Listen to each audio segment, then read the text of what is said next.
सत्येंद्र का news bulletin.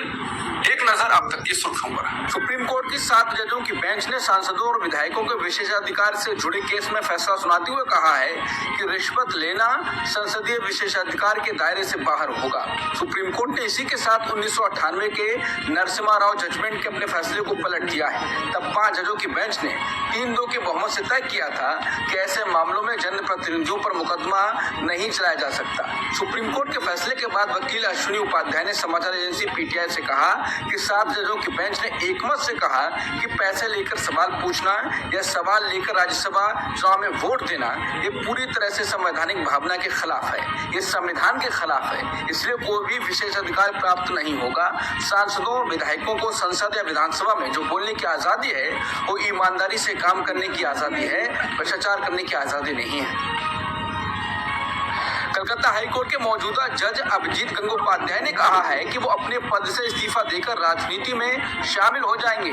बता दें गंगोपाध्याय अगस्त 2024 में रिटायर होने वाले हैं, लेकिन पिछले कुछ समय से वो अपने सहकर्मियों पश्चिम बंगाल की सत्ताधारी पार्टी तृणमूल कांग्रेस और उसके नेता अभिषेक बनर्जी पर लगातार टिप्पणी की वजह से विवादों में रहे हैं। संभवतः ये पहली बार है जब किसी मौजूदा जज ने कहा हो कि वो अपने पद से इस्तीफा देकर राजनीति में शामिल हो जाएगा। गंगोपाध्याय ने कहा कि तृणमूल कांग्रेस की ओर से उनके खिलाफ टिप्पणियों ने उन्हें राजनीति में जाने को प्रेरित किया है।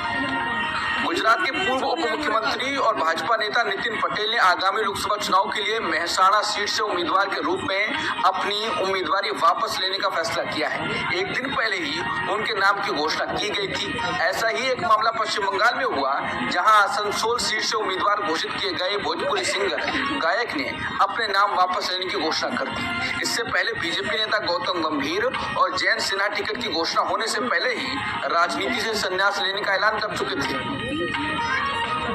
पूर्व केंद्रीय मंत्री डॉक्टर हर्षवर्धन ने सक्रिय राजनीति से दूरी बनाने का ऐलान किया है। बता दें कि बीजेपी ने लोकसभा चुनाव 2024 के लिए उम्मीदवारों की पहली लिस्ट जारी की थी। उसमें हर्षवर्धन का दिल्ली से टिकट काट दिया था। उसके बाद उन्होंने राजनीति से दूरी बनाने का ऐलान कर दिया है। मध्य प्रदेश के भोपाल से लोकसभा सांसद प्रज्ञा सिंह ठाकुर को बीजेपी ने इस बार टिकट नहीं दिया है। टिकट न मिलने पर प्रज्ञा सिंह ने कहा कि उनके शब्द शायद पीएम मोदी को पसंद नहीं आए होंगे, इसलिए उनका टिकट कटा होगा। उन्होंने कहा ये संगठन का निर्णय है, इसमें ये नहीं सोचना चाहिए कि टिकट क्यों कटा, कैसे कटा। मैंने पहले भी टिकट नहीं मांगा था और अब भी नहीं मांगा है। हो सकता है मैंने कुछ ऐसे शब्दों का इस्तेमाल कर लिया हो जो मोदी को पसंद नहीं आए हो। उन्होंने कहा था कि मुझे माफ नहीं करेंगे, लेकिन मैंने उसके लिए पहले ही माफी मांग ली थी। सपा प्रमुख और यूपी के पूर्व मुख्यमंत्री अखिलेश यादव ने कहा कि किसने सोचा था कि भाजपा के ऐसे दिन भी आएंगे कि कुछ उम्मीदवार टिकट मिलने से पहले और कुछ और काम को ज्यादा जरूरी बताने को बहाना करके दावेदारी छोड़ देंगे। कोई खेल को राजनीति से अधिक गंभीर मानकर बाहर जाने की बात करेगा, कोई पर्यावरण के बहाने पतझड़ी भाजपा से बाहर निकलने के लिए प्रार्थना पत्र लिखेगा, कोई टिकट कटने पर संन्यास लेने का ऐलान कर देगा, कोई टिकट मिलने के बाद भी दूर से ही सोशल मीडिया पर अपने व्यक्तिगत कारणों से टिकट को ठुकरा देगा। भाजपा एक दल के रूप में इतनी कमजोर कभी नहीं थी। अब तो जनता के अलावा भाजपा वाले भी खुद ही कह रहे हैं कि नहीं चाहिए भाजपा। उत्तर प्रदेश के बाराबंकी के सांसद उपेंद्र सिंह रावत का विदेशी महिला के साथ एक कथित वीडियो वायरल हो गया है। भाजपा ने लोकसभा चुनाव 2024 के लिए रावत को इसी सीट से एक बार फिर टिकट दिया है। टिकट की घोषणा के बाद से ही रावत के इस कथित वीडियो को सोशल मीडिया पर वायरल किया जा रहा है। मामले में कांग्रेस ने भी सवाल उठाया है। इंडिया टुडे से जुड़े कुमार अभिषेक की रिपोर्ट के मुताबिक उपेंद्र सिंह रावत ने इस मामले में पुलिस में शिकायत दर्ज कराई है। उन्होंने इस वीडियो को फर्जी बताया है। राहुल गांधी ने कहा है कि देश के युवाओं एक बात नोट कर लो, नरेंद्र मोदी की नियत ही रोजगार देने की नहीं है। नए पद निकालना तो दूर, वो केंद्र सरकार के खाली पड़े पदों पर भी कुंडली मार कर बैठे हैं। अगर संसद में पेश किए गए केंद्र सरकार के आंकड़ों को ही माने तो 78 विभागों में 9,64,000 पद खाली हैं।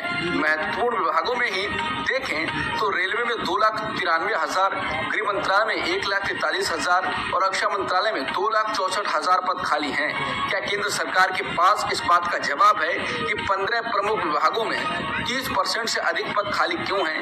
राहुल गांधी ने कहा कि झूठी गारंटियों का झोला लेकर घूम रहे प्रधानमंत्री के अपने ही कार्यालय में बड़ी संख्या में अति महत्वपूर्ण पद खाली क्यों हैं? स्थायी नौकरी देने को बोझ मानने वाली भाजपा सरकार लगातार संविदा व्यवस्था को बढ़ावा दे रही है, जहां ना सुरक्षा है और ना ही सम्मान। खाली पड़े पद देश के युवाओं का हक हैं और हमने इन्हें भरने के लिए एक ठोस प्लान तैयार किया है। इंडिया का संकल्प है, हम युवाओं के लिए नौकरी के बंद द्वार खोल देंगे। बेरोजगारी के अंधेरे को चीर कर युवाओं के भाग्य का सूर्योदय होने वाला है। प्रधानमंत्री मोदी ने 3 मार्च को लोकसभा चुनाव से पहले एक आखिरी बार दिल्ली में मंत्रिपरिषद की बैठक बुलाई। दिन भर चली इस मीटिंग की अध्यक्षता पीएम मोदी ने खुद की। खबर है कि बैठक में चुनाव की तैयारियों के साथ साथ चुनाव के बाद वाले कामों को लेकर भी प्लानिंग की गई। बीजेपी अपनी जीत को लेकर इतनी आश्वस्त है कि इलेक्शन के बाद 100 दिनों का एक्शन प्लान बना डाला।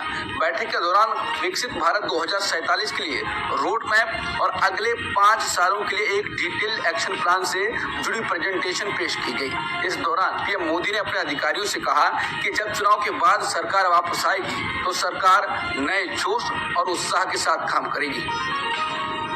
कांग्रेस अध्यक्ष मल्लिकार्जुन खड़गे ने सोमवार को कहा कि मोदी सरकार किसान विरोधी है और अपना हक मांगने वाले किसानों के साथ वो दुश्मनों जैसा बर्ताव कर रही है। खड़गे का बयान किसान नेता सरवन सिंह पंढेर और जगजीत सिंह डल्लेवाल के उस ऐलान के बाद आया है जिसमें कहा गया था कि किसान हर हाल में 6 मार्च को दिल्ली कूच के लिए तैयार हैं। किसान नेताओं ने 10 मार्च को पूरे देश में 4 घंटे के लिए रेल रोको आंदोलन की अपील की है।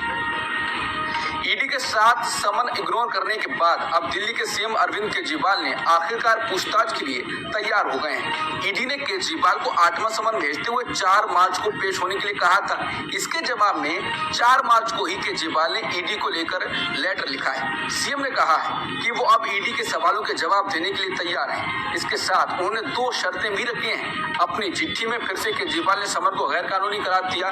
केजरीवाल ने लेटर में लिखा है कि वो ईडी के सवालों के जवाब वीडियो कॉन्फ्रेंस पर देंगे। इसके अलावा पूछताछ कौन सी तारीख को की जाएगी इस बारे में भी लिखा है। कहा है कि वो केवल 12 मार्च के बाद ही पूछताछ के लिए उपलब्ध रहेंगे। देश के प्रधानमंत्री मोदी के खिलाफ पटना के गांधी मैदान में हुई रैली में लालू प्रसाद यादव पर अभद्र टिप्पणी करने का आरोप लगा है। इस टिप्पणी के खिलाफ गांधी मैदान थाने में शिकायत दर्ज कराया गया है। इसके साथ ही आरजेडी प्रमुख लालू प्रसाद के बेटे और आरजेडी के प्रमुख नेता तेजस्वी यादव ने जन विश्वास रैली के दौरान ठाकुर का कुआं संबंधित एक टिप्पणी की जिसे सवर्णों के खिलाफ मानते हुए उनके खिलाफ शिकायत दर्ज कराई गई है। दोनों आरजेडी नेता के खिलाफ बिहार बीजेपी युवा मोर्चा के प्रदेश प्रवक्ता कृष्ण सिंह कल्लू ने शिकायत दर्ज कराया है। बता दें, लालू ने रैली में पीएम मोदी को लेकर कहा था कि वो हिंदू ही नहीं है क्योंकि उन्होंने अपनी मां के देहांत के बाद सिर के बाल नहीं मुड़वाए, दाढ़ी के बाल नहीं मुड़वाए थे। उत्तर प्रदेश में लोकसभा चुनाव की राजनीति गर्मा रही है। इस बीच बीजेपी ने यूपी की राजधानी लखनऊ में यादव महाकुंभ का आयोजन किया। इसमें मध्य प्रदेश के सीएम मोहन यादव भी शामिल हुए। इस दौरान उन्होंने यादवों की ताकत का एहसास करने की बात कही।